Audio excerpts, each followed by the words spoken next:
Hello, party people and party poopers. Welcome to the party. You know, I really like that intro. I think I'm going to use that quite a bit. But I was planning on doing tutorial time for how do you draw people, just in general. Heads, bodies, how do you do it? And by the way, I'm within my legal rights as an American to fuck around and find out. Alright, come on, the frickin' gimbal, could we please? I just want to put my phone in it and then clamp it. Okay, I don't like that much. No, fiddle faddle. Hello, party people and party poopers. Welcome to the party. Today I'm going to be showing you how to draw some people. Now I've got a paint set here, which is quite nice, and a foam brush I just knocked over. But today we're just going to be using dollar store markers we got from the Dollar Tree here in the United States. And we're going to be using canvas board. This is, it's very flat, but it's primed like a canvas. And so it has a nice texture compared to paper. It's nice and thick, it's pretty big. You can see the size of my hand comparing on it. So what I'm going to teach today is how we're going to draw people. Now, drawing people comes in two different forms, I feel like. The heads are way different from the body. I feel like you should separate the head from the body in your mind, because if you're doing one, you're not doing the other. If you're trying to do them both, you're not doing that good. I think that they should be thought of separately. That's why I say it. Now here, let me turn this sideways so it's nice and in the frame. We have a horizontal frame here, all the way out here. And I really just wanted to show you this stuff. If I crop in, we'll see if I need to crop in. But let's start with some heads, because heads are more difficult in being specific and getting that style down than bodies. People can fudge the body a lot. You can just kind of draw a stick man if you want. But the head, everyone knows if you messed up the head, because that's where the eyes are, that's where you look first. So why don't we try something with heads? Okay, well, show me how someone draws a head in a classic cartoon style. Let's see a few. And this marker's not bad, at least while it has ink. Here's like a smiley face from Harvey Ball. That guy was a hell of a cartoonist if you know that all he did was draw the smiley ball, and I think he might have been pigeonholed into that career. He didn't seem so happy with it. But, you know, I made an early character that looked like this. This is one of my earliest cartoons. His eyes are a little more separated, but then I've got this weird mouth. So you can do heads just about however you want. Oh, and this guy's name was Ralph, so he had a little R with an arrow. Okay, and so that's Harvey Ball, that's Ralph. I can even write underneath him if I want. I can put labels on this. You may not see it that well at the size of the camera.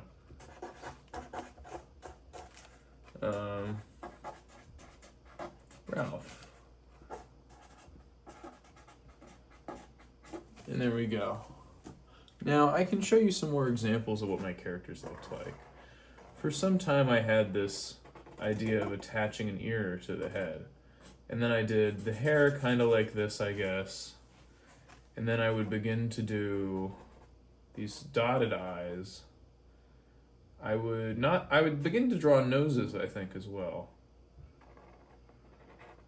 And I would even just put a random number in the ear. You want a 2, a 5? Let's do a 9 this time. So that's how I would do that. And I would begin to draw necks finally, instead of just attaching the body. So that's a good thing. It looks like I understood what necks were, but still I did not really understand shoulders. So we'd figure that out later. And this guy we can name Mike, I think, Mike from Mike and Ike. I never really distinguished Mike and Ike that well, and I already screwed the heck out of this marker by the fact that the felt tip is very small and can be pushed in like nothing else. Check that out if I show it to the camera. Where is it? That I've already kind of pushed the tip in. It has plenty of ink, but the tip, can I pull it out there? Oh, I'm gonna get marker all over my hand. Let's not worry about that. I'll just switch to another color. So I've got multiple shades of blue. I'll take this, you know, and I like to say that these are different colors in the language of Russian, which is pretty cool. Color boundaries are kind of invented by language over time. And we used to have only 4 color boundaries, or groupings, and now we have 10, 11, 12. It's quite interesting. But here, let's try some better understandings of heads. So over time, my style developed and it became a little angular in the way that I understood the chin. And I started stylizing more because I became frustrated with realistic art. So here is perhaps the final version of anything I would do in that point in time. So I might add eyebrows. And this kind of looked like me when I was younger too, because, you know, I didn't really have a choice in how my hair looked like, or I didn't think I did. I didn't realize I had options, so my hair was kind of a buzz cut. But let's say that's the most interesting. I've introduced some line thickness that you would never ever see in my old style. But that's just because I have a good understanding of art now. So here, you know, you can see, let's say that one progresses into this. And now he's got a pointed chin. I maybe even reintroduced the backwards hat at some point. And made this punk ass kid. Kid's a little punk ass. Yeah, who knows? But ultimately, this is, what are we calling this? Well, if I actually show you that my style regressed from not drawing in a long time, you would see that my new style looked something like this. And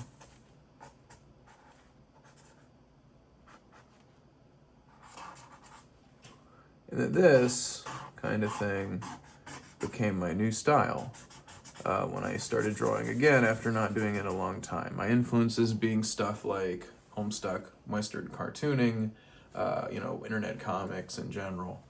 But so my style became something like this again, which means that I've come full circle from the pointy chin to the roundness again. And I'll do it again. You want to watch me do it again?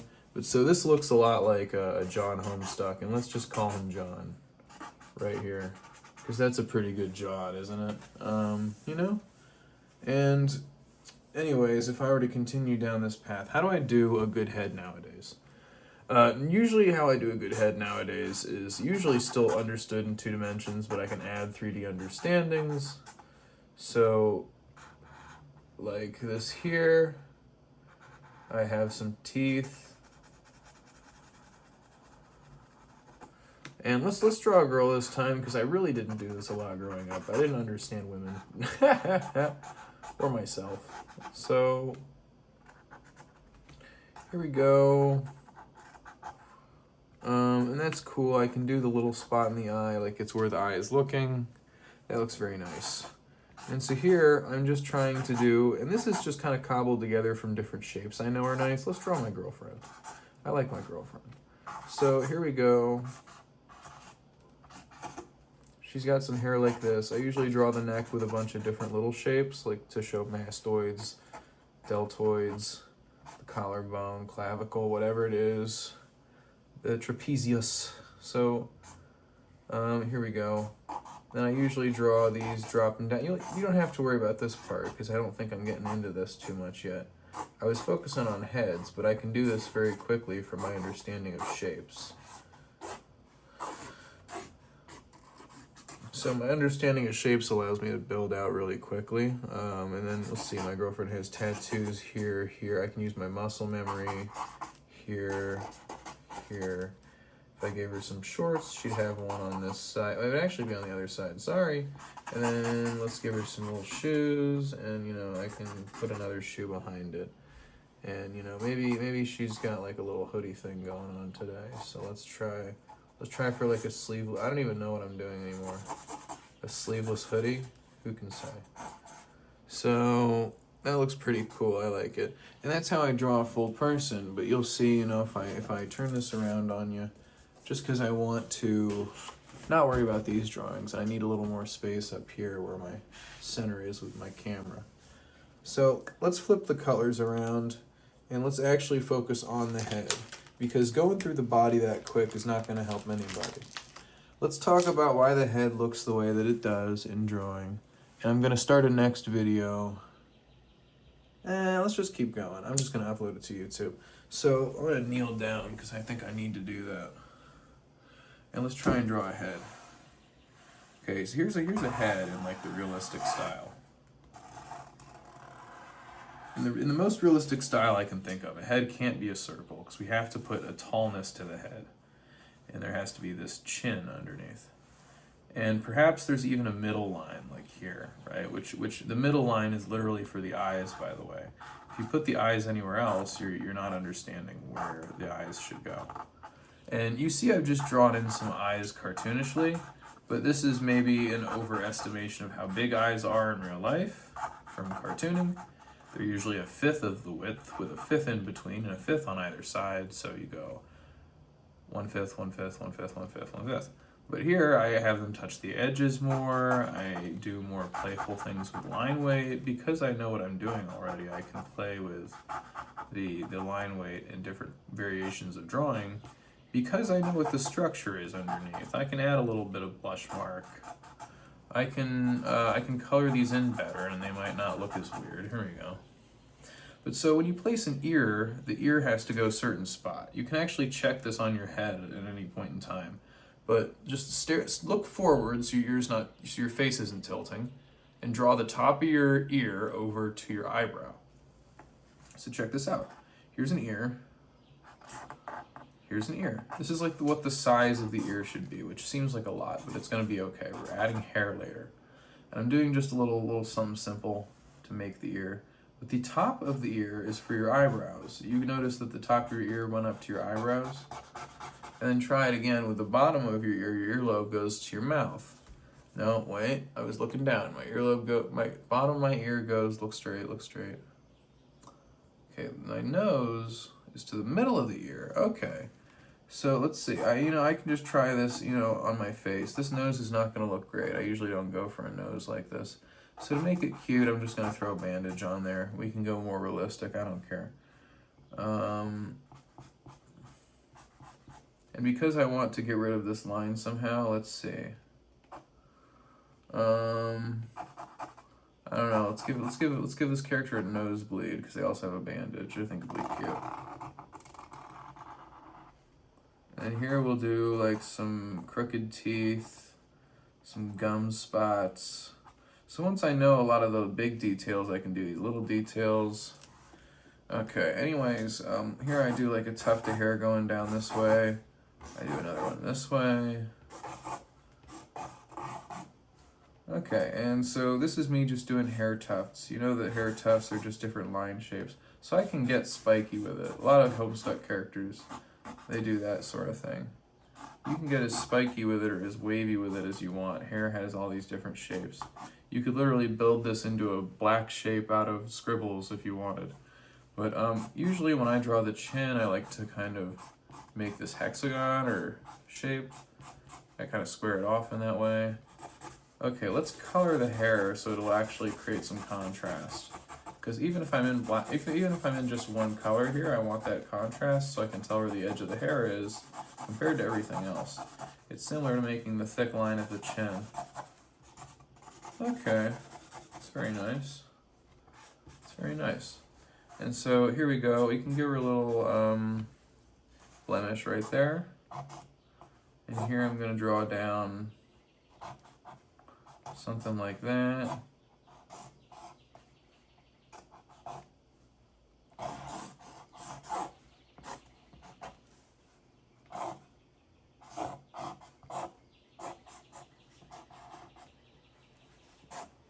These arms are a little, I don't worry about that right now, because imagine I just wanted to do a face, right? I do this without thinking about it, wanting to create the full body, and because I had a little bit of space. So I can just kind of scribble that. I don't care that much, just vague gestures at it.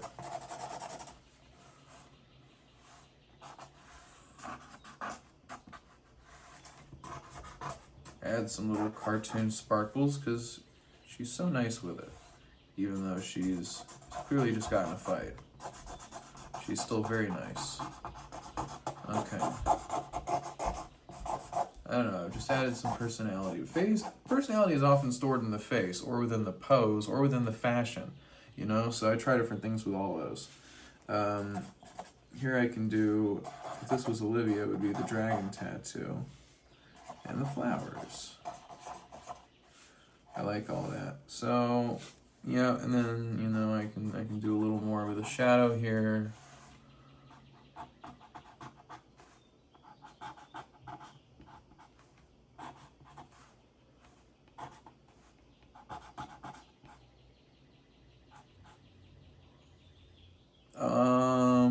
Yeah. And this could be, I need more teeth at the bottom, so like something like that. And then I need to finish out where the hair goes, because it doesn't seem like it proceeds as far down as I want. Okay, cool. And then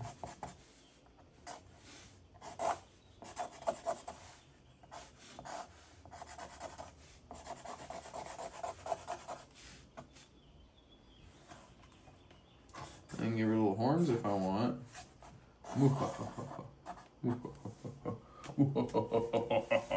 So that's how I draw. You know, you want to draw stuff, just kind of take a look at how this works.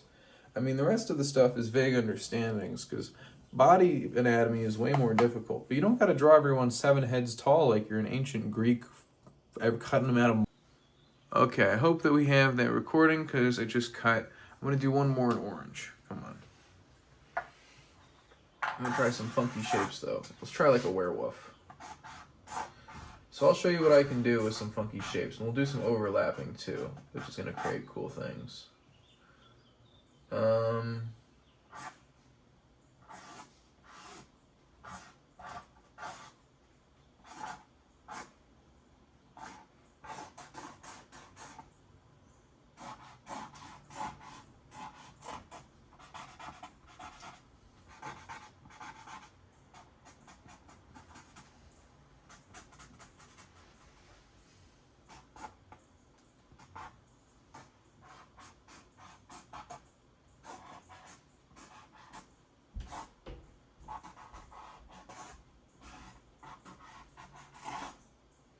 Since I'm just using some funky shapes on, we can even have these like paw boot things. I don't know, what are we doing here?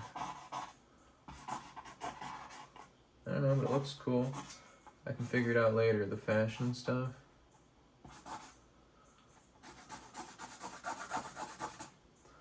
Let's just do one more here. This is a character where I don't like to draw the eyes at all, because the eyes draw a lot of attention compared to any other part. That's why people are so focused on doing them right.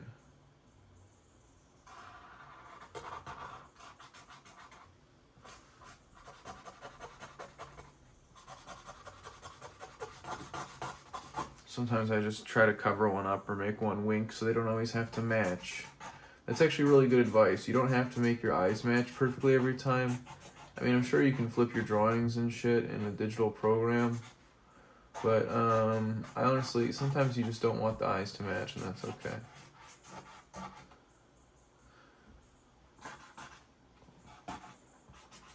This shit looked like that one kid's book with that Naughty-act kid. I don't quite remember it. Okay. It's like, don't do it. Name of the kid? Okay, whatever. I like it. Picasso. And it's like basically done. Come on. That's a pretty good werewolf. Alright. And for my next trick, I will throw a marker at the camera. No. Try it again. I thought it was going to be funnier. Alright, whatever. See you.